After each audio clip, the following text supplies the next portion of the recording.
Meu nome é Raimundo Montenegro, eu sou paraibano. Como a minha geração, eu tenho 44 anos, nós podemos afirmar que todos nós brasileiros que vivemos aqui, nascemos no fim do período militar, pegamos o período da transição, da redemocratização, podemos testemunhar como as narrativas que se instalaram sobre a nossa sociedade, desde aquela época, foram narrativas predominantemente de esquerda. Eu me lembro de ter crescido e ter sido educado com todos os meus professores na área de ciências humanas, praticamente falando que o que havia de melhor de experiência humana na sociedade era o regime socialista. E assim como a minha geração toda ocorreu, carregava imagens da foice do Machado nos meus cadernos estampados, acreditando que aquele mundo socialista era um mundo onde havia justiça, igualdade, onde todos se respeitavam e que a experiência humana era bem melhor. Bem, todos nós sabemos quando a máscara começa a cair com a queda do Muro de Berlim, não é? E o mundo experimenta uma outra realidade.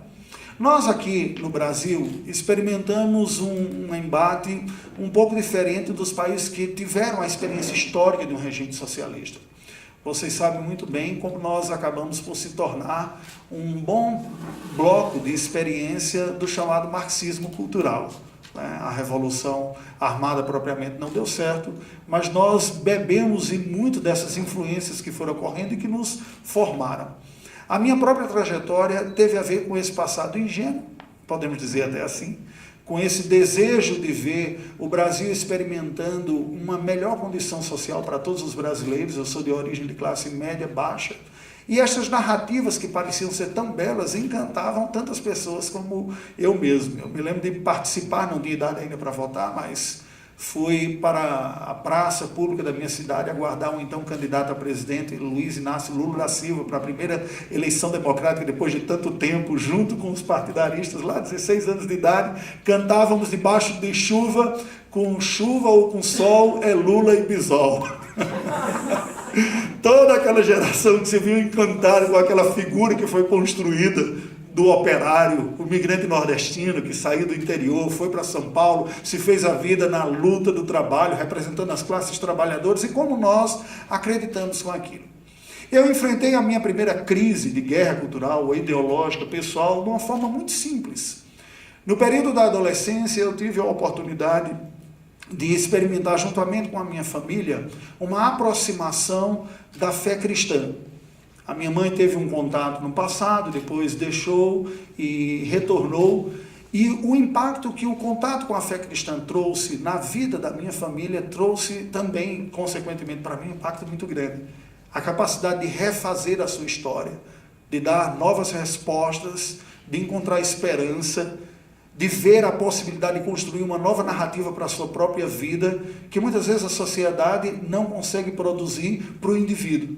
As grandes ideologias vendem ideias para este coletivo, mas o indivíduo, João, a Maria, as pessoas, muitas vezes não sabem como experimentar isso na sua própria vida.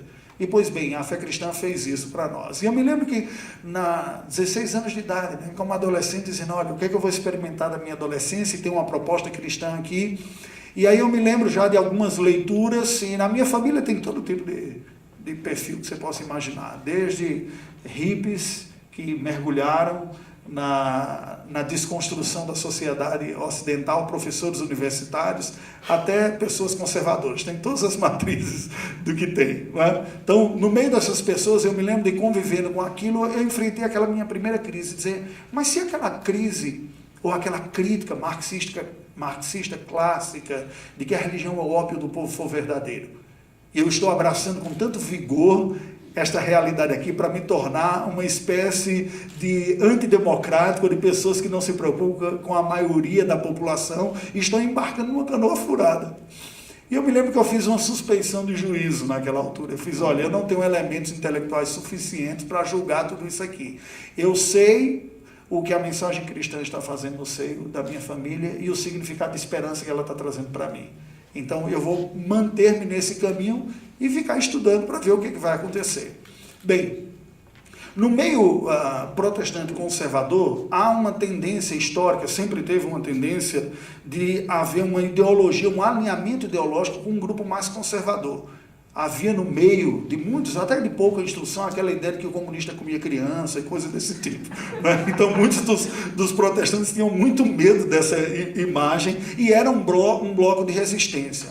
Mas ocorre que desde a eleição de Fernando Henrique, com a visão mais aberta, ideologicamente está na mesma matriz ideológica, coisa que a gente vai perceber depois, né, com algumas críticas à sua própria formação na Universidade de São Paulo, onde eu tive uma curta passagem também, formado em Ciências Sociais, fundada por teóricos franceses, que têm uma visão filosófica mais alinhada à esquerda, todos eles foram naquela época do regime militar, de um bloco mais à esquerda.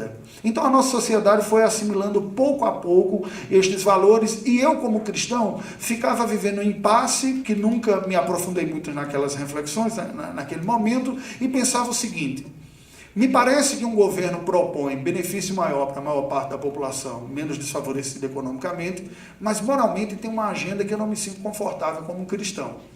E a cada eleição a gente ia vendo o progresso e a recondução de um partido político que levantava uma bandeira de estar trazendo benefícios para as populações mais desfavorecidas, mas a transformação que ia ocorrendo no bojo da sociedade, particularmente em padrões culturais, morais e mesmo religiosos.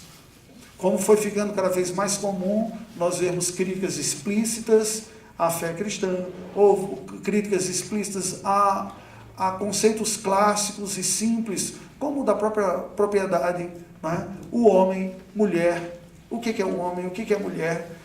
E eu me lembro perfeitamente, pouco tempo depois, aos 18 anos, um pouco mais, 21 anos de idade, eu me mudei para São Paulo, fui fazer meu curso teológico, e lá eu presenciei essa mudança mais aguda da sociedade, desde ver publicamente o primeiro beijo homoafetivo, até praticamente a criminalização daquele que discordasse de qualquer tipo de manifestação.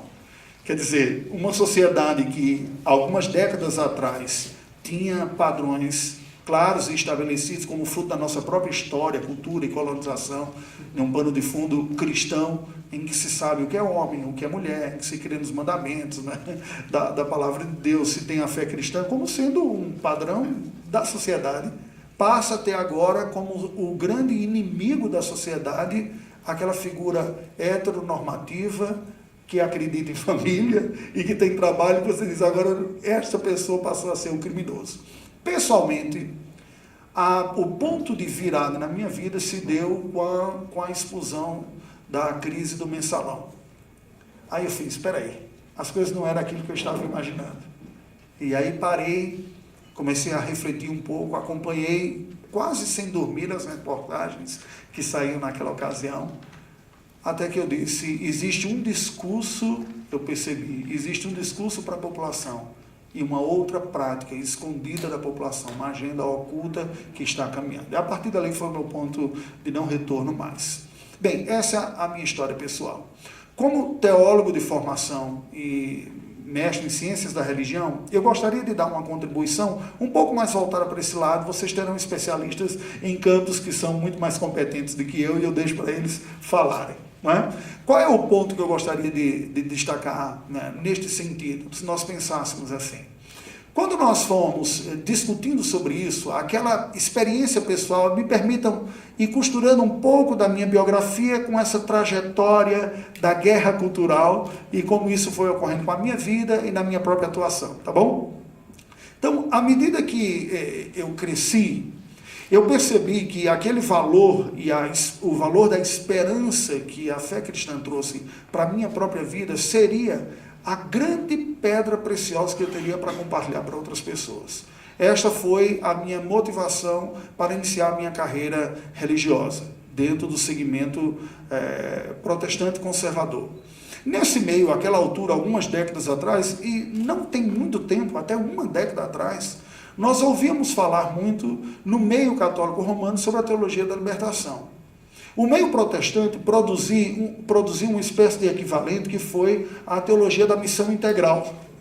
E eu me lembro de eu mesmo ter estudado sobre isso e ter lido muitas coisas a respeito, mas não fazia muitas conexões, Porque ela parecia, num primeiro momento, demonstrava uma preocupação com a integralidade do ser humano, mas descontextualizada da sua origem, do seu contexto europeu em que ela nasce, cai aqui na América Latina com um apelo muito forte, porque nós somos um segmento do mundo onde há uma das grandes disparidades socioeconômicas, portanto, um apelo em qualquer coisa nessa área vai ter uma adesão muito forte.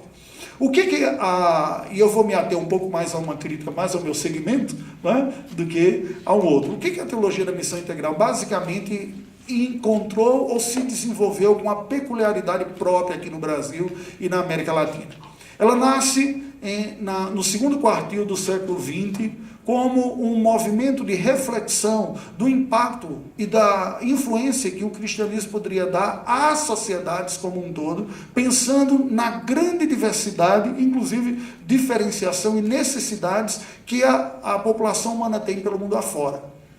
Um teólogo extremamente respeitado e conceituado, John Stott, falecido há pouco tempo da Igreja da Inglaterra, um anglicano clássico, foi um idealizador e uma frase ficou clássica daquilo que ele dizia: o evangelho todo para o homem todo. Se pensando, nós não temos como pensar numa mensagem cristã sem entender quem é aquela pessoa para a qual a gente está falando. Qual é a sua realidade, quais são suas lutas, quais são suas dores, quais são suas necessidades. Esta questão é que produziu uma reflexão dizendo, nós como, e basicamente você tinha os países desenvolvidos, né, os países europeus ou no continente americano aqui como sendo aqueles que capitaneavam essa reflexão e até a prática missionária pelo mundo afora, eles foram chamados a pensar a realidade das pessoas e dizer qual é a resposta que o evangelho pode dar ao homem em todas as suas necessidades. No entanto, quando chega aqui no Brasil, ela sofre uma pequena mutação. E aquilo que era uma chamada, uma reflexão de toda a necessidade humana para refletir como que o cristianismo responde a tudo que o homem é, passou a ser uma proposta ferramentalizada por pessoas que passaram a beber ideologicamente de outras fontes, que não somente a própria tradição cristã. Estas coisas só ficaram claras, aí eu costumo dizer para aqueles que são próximos, que um efeito colateral da crise que a gente está vivendo até agora, positivo, um dele, foi que descortinou. Né? Ocorreu pela primeira vez, eu creio que vocês todos aqui haverão de ver, a oportunidade e a coragem de publicamente o brasileiro dizer, eu questiono o pensamento da esquerda, eu tenho uma alternativa para ver. Eu não me lembro disso, isso era praticamente tido como mal, né? Assim, a pessoa é alguém que não se preocupa com os pobres, que não tem uma visão com aquela outra pessoa que é necessitada, ou coisa desse tipo. Ao ter aquela crise, e àquela altura eu estava com a minha família, vivendo num pobre e pequeno país do leste europeu, a Albânia, que foi, há 40 anos atrás, o equivalente ao que a Coreia do Norte é hoje. A nação mais fechada do mundo, totalmente dominada pelo comunismo. Por isso que eu estou falando, me permitem costurar um pouco da minha biografia com essa trajetória aqui, porque ela tem tudo a ver. Isso era um dos ideais que eu tive desde cedo, é que aquilo que a minha mente acredita, o meu corpo deve ir atrás. Tá? Ou seja, aquilo que nós acreditamos enquanto proposta, ela tem que estar coerente com aquilo que a gente constrói enquanto vida, dentro de projeto. Por acreditar que o evangelho teria uma força, e a mensagem cristã, a força maior para produzir transformação na vida de pessoas e, consequentemente, numa sociedade, foi que, juntamente com a minha família, nós acabamos por encarar um projeto de dizer o que é que nós podemos fazer com isso para um contexto em que esteve tão carente disso durante tanto tempo. Porque o regime socialista lá da Albânia não respeitou nenhum tipo de credo. O Enver Hoxha, que era o ditador, foi aquele que perseguiu muçulmanos, católicos e acabou com os protestantes, que era pequeno, não havia nenhum mais depois do período que ele esteve lá. Quando o país se abriu, os albaneses se deram conta que eles eram a nação praticamente a mais atrasada de todo o continente europeu, parecia até que estava apenas acidentalmente dentro da região geográfica chamada Europa, mas não tinha nada de tecnologia, não tinha desenvolvimento, não tinha oportunidades, e uma porção significativa da população saiu. É uma dúvida pontual, só para não interromper essa linha de raciocínio. Você sabe me dizer se a Albânia ela adotou o socialismo stalinista soviético ou o maoísta chinês? A Albânia acabou adotando um socialismo próprio e peculiar. A compreensão do ditador Enver Hoxha é que tanto o stalinista havia abandonado a pureza dos ideais, quanto o chinês também posteriormente. Então ele mantém inicialmente um contato com Moscou e com Pequim, rompe primeiro com Moscou e depois rompe com Pequim, porque achava que eles ficaram muito liberais. E por isso que ele se isola completamente. E de fato o isolamento chegou a tal ponto, para vocês terem ideia, que quando o país se abre, as pessoas não sabiam o que era papel higiênico dentro da Albânia. Não é? O biscoito recheado era servido como se fosse uma sobremesa requintada, né, que você entregava para alguém aqui, né, e algumas pessoas não conheciam alguns outros produtos. Quando nós chegamos lá, que foi um período um pouco mais recente, nós presenciamos, em 2 anos que vivemos na Albânia, uma mudança muito intensa na sociedade. Dá para você ver aquela inquietação pulsando no coração do povo albanês, e é o seguinte: nós perdemos muito tempo e nós queremos acertar agora. Mas, por outro lado, houve um antagonismo muito grande com o controle absoluto que as sociedades socialistas impunham sobre os seus cidadãos, especialmente na Albânia tinha. Houve um período de rebelião absurda, né? Quando cai, assim, agora eu não vou obedecer mais nada, eu vou fazer o que eu quiser, e a pessoa chegava, ao invés de jogar o lixo na caçamba de lixo lá, chegava ao lado e jogava do lado de fora. Por que você está fazendo isso? Já passei muito tempo obedecendo outras pessoas, agora eu faço o que eu quiser, eu quero jogar aqui. E eles têm experimentado um período muito desafiador, que é tentar saber o que é viver com essa liberdade sem se tornar autofágico, né? A própria sociedade se destruir. Estão encontrando o seu caminho, num processo que não é lento, tem sido rápido. A gente experimenta mudança de lei constantemente, mudanças estruturais, mas enfim, eles estão trilhando o seu caminho. Bem, nós, como família, decidimos tomar essa trajetória por isso, por essa crença de que o cristianismo tem alguma coisa para contribuir e para fortalecer as comunidades pequenas e nascentes que haviam dentro da nossa própria tradição no meio daquele país.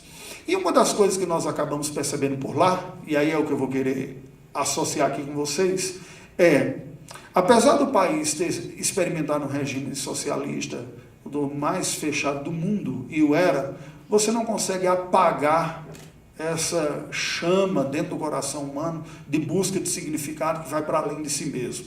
Busca de transcendência, de sentido além de mim mesmo como mera massa carbonada que só tem que comer e fazer suas necessidades. Essa busca por um sentido maior, nós podemos dizer que são as grandes narrativas que as religiões oferecem. Mas neste sentido, as ideologias concorrem. Porque a ideologia tem a mesma proposta de ser explicadora das questões últimas. O problema é que a sua explicação, numa ideologia puramente materialista, é dizer, você é tão somente uma massa, não há nada acima, resta você aqui, o que nós podemos fazer uns para os outros. Esse vazio, naturalmente, vai brotar no coração do ser humano, que diz, não é possível que sejamos só nós aqui, debaixo dessa existência, né? E esta potência dentro de nós, de buscar um sentido de algo que seja maior do que nós, acaba sendo transferido, curiosamente, para as pessoas que afirmam que não há uma transcendência. E aí você vê que o nível de adesão, de submissão e até mesmo de devoção às lideranças dentro desses contextos beiram a raia da devoção religiosa cega. Todo mundo já tentou convencer alguma pessoa pintada de vermelho de que fulano não é tão bonzinho assim. Você sabe o que é que eu estou dizendo? Pode acontecer o que for, não há erro nessa pessoa. Parece que você está tocando no próprio ser inquestionável. Característica própria da divindade. Não é? Aqui eu estou falando como cientista da religião, aqui sem defender propriamente uma, né? O bem absoluto, o bem supremo e maior, inquestionável, que tem tudo para entregar. Quem cabe nessa categoria? Nenhum de nós que está aqui cabe. E nenhum de nós que está fora daqui também cabe. O Homo sapiens não tem essa capacidade de toda virtude dentro de si. Nós somos criaturas, nós somos limitados. Nós somos criados à imagem e semelhança de Deus, mas somos seres rebeldes também. A palavra de Deus chama isso de pecadores. Nós temos um Salvador, Jesus Cristo. Esse simpósio é promovido por cristãos conservadores, Então, em tese, todos nós acreditamos que Jesus, o Filho de Deus, é o Salvador. Se ele é o Salvador, é porque alguém precisava ser salvo. Não é verdade? Então, essa realidade que Deus intervém, Ele é o maior, Ele é o bem, Ele é o capacitador, Ele é o restaurador desta imagem que ficou manchada em nossa vida por causa do pecado, é a mensagem do Evangelho. Foi isso que ardeu o meu coração, que eu peguei a minha família e fui bater lá na Albânia. Mas antes de chegar na Albânia, me permita usar como ilustração algo que eu quero fechar a palestra com uma reflexão que começou quando nós estivemos no Líbano. Dentro da instituição que eu me filiei, que é a nossa instituição missionária da agremiação religiosa da Igreja Presbiteriana onde eu sirvo, houve algumas possibilidades e propostas, e eles então falaram o seguinte: olha, nós temos um grupo de mais de 150 anos lá no Líbano, com algumas carências, por uma série de fatores, eles não estão dando conta de toda a atividade que tem por lá, e a gente construiu junto uma possibilidade de ter uma atuação no Líbano. E eu fui com a minha esposa lá para o Líbano. O Líbano, fantástico, um pedaço de terra pequeno, mas que foi colonizado por vários impérios e que deixaram seus resíduos lá, né? Tem as suas ruínas e tem as suas contribuições. Enquanto conversava com as pessoas e estudava a respeito, nós fomos tomando consciência da peculiaridade que o Líbano tem. O Líbano foi dividido depois do fim do Império Otomano, quando Inglaterra e França acabam dividindo o que era a Arábia de controle antes do Império Turco-Otomano, fica entre Inglaterra e França, eles estão dividindo isso, olha, uma parte fica com a Inglaterra, a parte mais ao sul, a parte mais ao norte fica com a França, a região de onde saiu aquele grupo ISIS, que estava tentando fazer o Estado Islâmico, retomar um Estado Islâmico lá, voltando à época dos califatos lá do passado. O fato é que a maior parte do continente, do subcontinente do Oriente Médio, se tornou muçulmano, por razões que você vai ler nos livros de história, né? Tem vários fatores aí se tornaram. Mas aquele segmento, aquela região particular do Líbano, foi a região que historicamente sempre teve uma presença cristã significativa. Uma região. Ela não tinha um tamanho tão grande assim, essa população não era tão forte ao ponto de virar uma grande nação, mas era forte o suficiente para ter uma preocupação especial.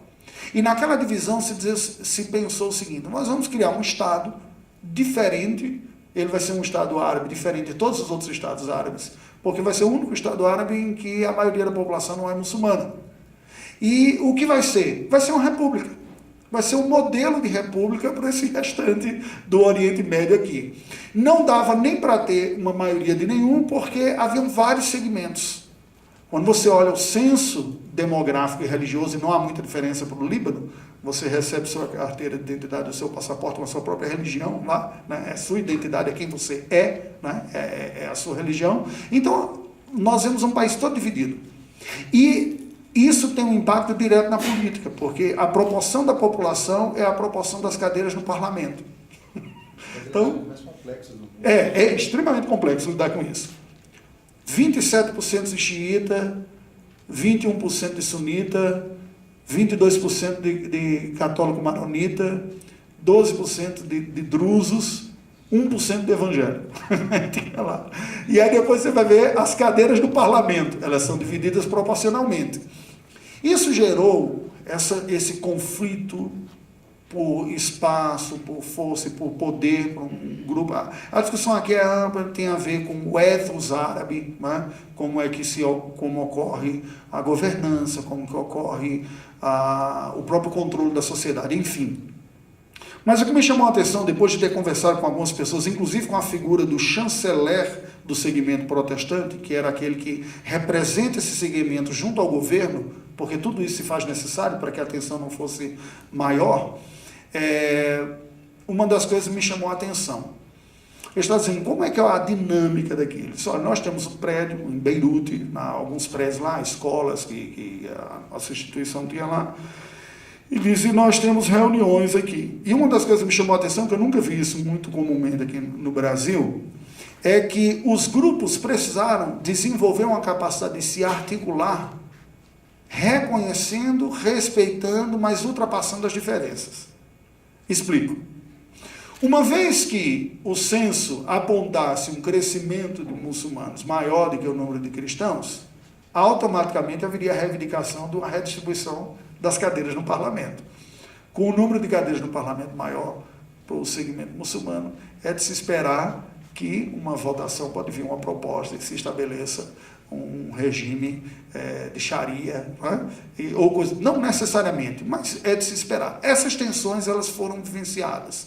O conflito estourou, que era ao mesmo tempo étnico, mas profundamente religioso, entre os segmentos sunita, xiita, cristão, ortodoxo, maronita e outros que tem, e varreu o Líbano no final do século XX.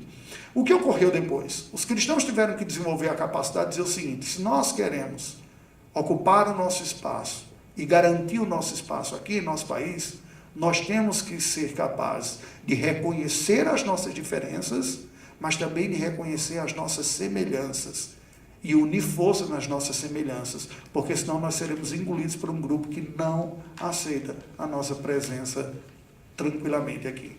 Percebem? Baseado nisso e outras reflexões que a gente foi tendo, eu acabei por propor um modelo que eu chamo de bloco pedagógico. Eu tinha uma figurinha, eu tinha preparado a palestra aqui no PowerPoint, mas infelizmente não foi possível trabalhar com isso, né? O bloco pedagógico, lembra daquele bloco pedagógico infantil? Que você chama a criança e coloca para ir montando uma pirâmide cônica, que coloca uma base mais ampla, depois você põe uma outra pecinha um pouco menor e vai se formando.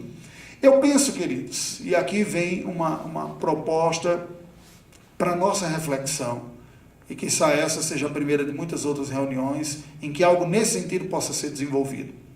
O bloco pedagógico, para mim, ilustra bem a nossa capacidade humana e como lidar com diferenças e semelhanças. Quanto mais básico for a nossa necessidade, mais universal será a nossa capacidade de relacionamento. Se nós estivermos discutindo questões gerais que afetam toda a humanidade, cabem todos discutirem isso aqui. As questões ligadas ao ambiente, à economia e tudo mais, cabem todos. Todos que têm interesse podem entrar aqui.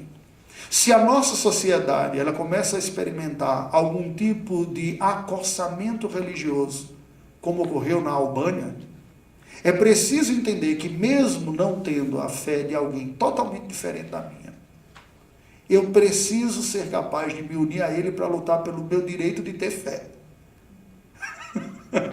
Então eu uno cristão com não cristão, mas também religioso, que diz: olha, eu quero ter o direito de ter fé. Está crescendo um movimento, supostamente, no meio da nossa sociedade, que é materialista, que é antirreligioso e que tem se colocado contrário à fé. Então, peraí, se nós ficarmos atirando no outro aqui, nós seremos engolidos por um movimento, como ocorreu na Albânia, que não respeitou muçulmano nem cristão, e que eram demolidas mesquitas e igrejas do mesmo jeito. Nós temos que ter essa capacidade. Isso é um ponto importante, porque o que tem ocorrido com o nosso país, com o marxismo cultural, na Europa, com a experiência multiculturalista, que nós experimentamos em uma pouca medida, na Albânia isso já era experimentado, nós percebíamos o efeito da secularização rapidamente entrando na Albânia, coisas que não havia antes pelo isolamento, mas a Europa seduz a Albânia não pelos valores que a construíram. Essa é uma crise que o europeu em geral tem vivenciado hoje. Como eu mantenho uma identidade europeia se eu não reconheço a origem cristã dessa sociedade europeia? Como eu posso falar para um grupo de milhares e milhões de refugiados que vêm com suas religiões e lutam por esse direito, como eu posso dizer para ele que ele tem alguma coisa melhor aqui para experimentar se eu não tenho nada para oferecer para ele nesse sentido? E eu tenho tão somente uma relativização e um vazio. Essa é uma crise e que é discutida constantemente em círculos acadêmicos, na televisão e tudo mais. Quando o albanês olhou aquela Europa desenvolvida, dizia: eu quero todo o progresso e quero toda a riqueza que esta sociedade tem. E no bojo disso veio as influências de uma mentalidade pós-cristã e secularizada. O número de drogados aumentou significativamente, questões morais também vieram significativamente no meio da sociedade albanesa. A nossa pequena, e me permitam usar, pequena experiência como título de amostragem, um pequeno trabalho numa região que não era nem o centro de Tirana, nem a periferia, estava intermediário, um bairro intermediário lá, de maioria muçulmana. Uma organização que se estabeleceu lá para, à luz do Evangelho de Cristo, oferecer auxílio àquela comunidade, que começou basicamente oferecendo alguns recursos, como auxílio educacional, reforço escolar, ou alguns poucos treinamentos que poderiam ajudar uns jovens que estavam ociosos há algum tempo, como desenvolvimento linguístico em inglês, espanhol, informática, música, depois noções de hidráulica e elétrica. Foi assim que nós começamos o trabalho. E depois, compartilhando a mensagem cristã, uma comunidade cristã foi se estabelecendo ali também. Como é possível uma comunidade cristã se estabelecer no meio de um coração, no coração de um bairro muçulmano? Bem, primeiro você tem que entender que é Albânia, não é Arábia Saudita, né? E aí, há diferenças significativas, né? Entre os albaneses se dizia até mesmo que assim, ó, nós somos albaneses, essa é a nossa religião. A sua identidade nacional, a sua identificação com quem eles são como povo falava mais forte do que até mesmo o segmento religioso. Mas, no entanto, o que ocorreu, e eu me lembro de ter ouvido da parte de pessoas de lá, é o seguinte: o benefício que vocês estão fazendo para os nossos jovens, o nosso filho aqui, é inegável, de tal maneira que se o meu filho, ou o meu neto, no caso, uma sociedade ainda bem vertical, né? Que houve a opinião do pai e do avô para tomar a decisão. Se ele quiser seguir nesse caminho, eu não vou me opor. Foi isso que foi dito da parte de um dos líderes lá. Então, em virtude disso, nós conseguimos estabelecer um pouco daquele trabalho. Deixe-me voltar para o bloco aqui, como eu estava falando. Se nós passamos um pouco mais adiante e diz, não, o nosso problema não está, e há, em alguma medida, uma oposição ao pensamento cristão, ao pensamento religioso, até no certo sentido também é preciso a gente pensar nisso, mas quando nós conseguimos perceber estas influências que questionam valores básicos da nossa sociedade, que nos formou como Brasil, nós somos colônia portuguesa, depois a liberdade que foi dada aqui, sendo questionado, nós temos que desenvolver essa capacidade de lutar pelo bem comum, pelo direito, e mostrar para a sociedade brasileira os benefícios que o retorno à fé cristã pode trazer para ela mesma. Nós não podemos simplesmente, veja, eu sou teólogo, eu lido com teologia e com a Bíblia para fazer, mas porque o meu universo é um universo religioso. Mas você, como cidadão, que não é um teólogo, você não pode simplesmente abrir um texto sagrado ou uma encíclica e dizer, olha, aqui está dizendo que é desse jeito, você vai ter que seguir. Nós temos dados para mostrar. À medida que uma sociedade se afasta dos princípios cristãos, ela vai colher o seu efeito colateral. Toda essa criminalização como sendo ultrapassada, antiga, contrária ao desenvolvimento humanitário, ao discurso de uma mentalidade mais moderna, de uma mentalidade melhor, não consegue abafar a dor da tristeza da mãe que abortou.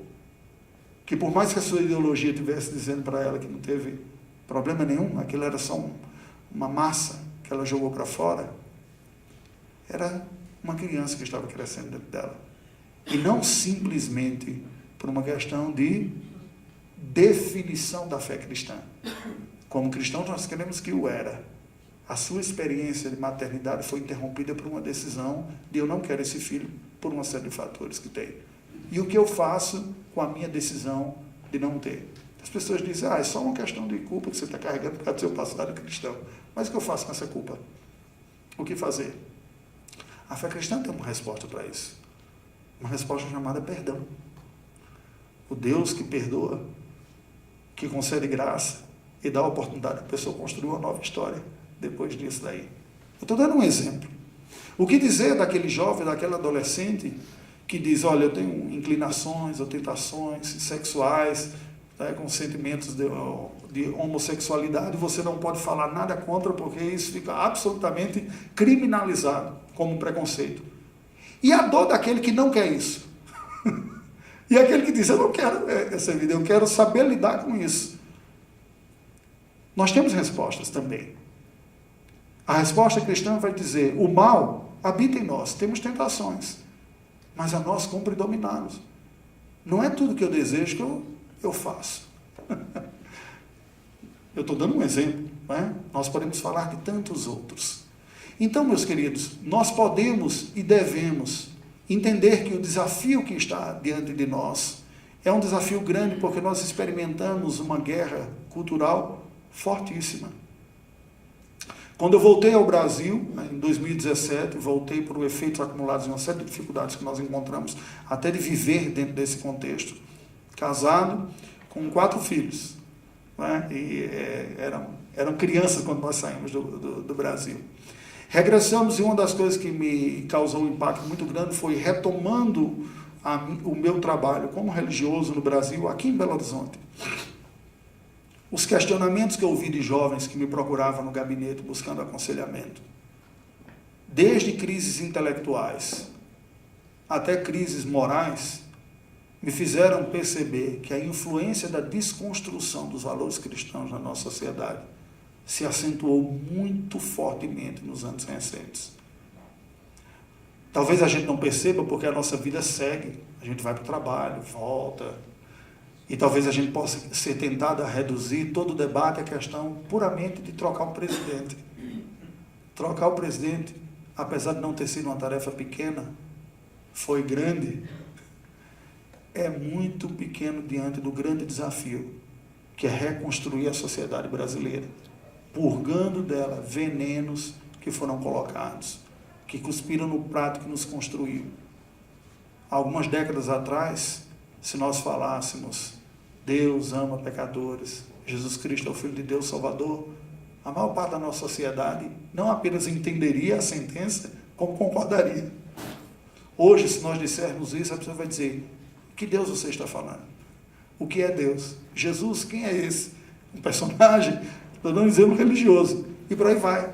Nós estamos precisando redefinir todos esses termos, porque eles foram redefinidos na sociedade por uma proposta que aparentemente era simplesmente uma nova linha ideológica ou partidária, mas não é. É uma transformação social. E eu termino com 2 citações bíblicas, me permitam. O nosso Senhor Jesus Cristo, quando fala com seus discípulos, ele diz o seguinte, eu vos envio como ovelhas para o meio de lobos. Sede sábios como as serpentes e sejam simples como as pombas. Será que há desafio maior do que esse para nós? Nós não podemos ser inocentes e achar que a sociedade é neutra e que está simplesmente alternando o poder. Existem questões mais complexas, existem redefinições de valores, de condutas, aparelhamento, formação em massa de formadores de opiniões que são educados num círculo fechado de citação bibliográfica, que se você não cita, você é tido por fora, e aí você é prejudicado academicamente na sua própria carreira. Como você quebra uma realidade como essa? Isso traz uma reflexão profunda até para o empresário brasileiro, que não aceita nessas coisas, poderia pensar assim, a gente tem que ser mais proativo nisso. Pensar em instituições que fortaleçam, bancar carreira acadêmica para quem tem valores conservadores. Certo? Esse é um ponto aqui.